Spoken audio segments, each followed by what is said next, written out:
Amazon en France emploie environ 4000 personnes en CDI dans nos centres de distribution, ainsi que nos bureaux sur Clichy. Le processus de recrutement commence par un test analytique en ligne. À la suite de ce test, les candidats retenus sont invités pour un entretien téléphonique.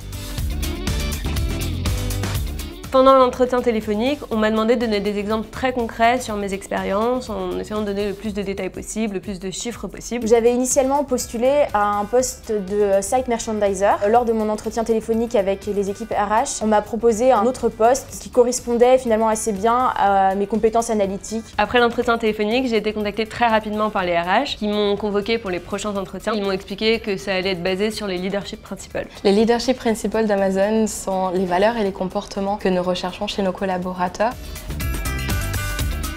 La demi-journée d'entretien, c'est une demi-journée assez intense puisqu'on enchaîne 4 entretiens différents. 3 entretiens basés sur les leadership principles et un test Excel. C'est assez surprenant la façon dont fonctionne Amazon sur les entretiens puisqu'ils nous demandent vraiment des exemples précis de notre vie professionnelle, ils demandent du détail, ils demandent du chiffre. La philosophie du recrutement chez Amazon, qu'elle soit chez les juniors ou les personnes qui ont un peu plus d'expérience comme moi, reste la même. Elle est très objective. Les niveaux d'exigence que l'on attend chez les candidats est le même que ce que l'on attend chez les intervieweurs.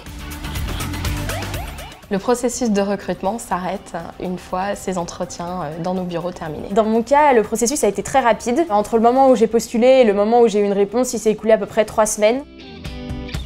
Ce que je dirais à un étudiant qui veut postuler chez Amazon, c'est de préparer pour chaque leadership principles des exemples chiffrés de ses expériences. Pour réussir chez Amazon, il est important d'avoir un esprit assez analytique. Il faut aussi faire preuve de beaucoup de curiosité. Je pense que les entretiens reflètent très bien la culture d'Amazon, donc si ça marche en entretien, ça marchera en interne.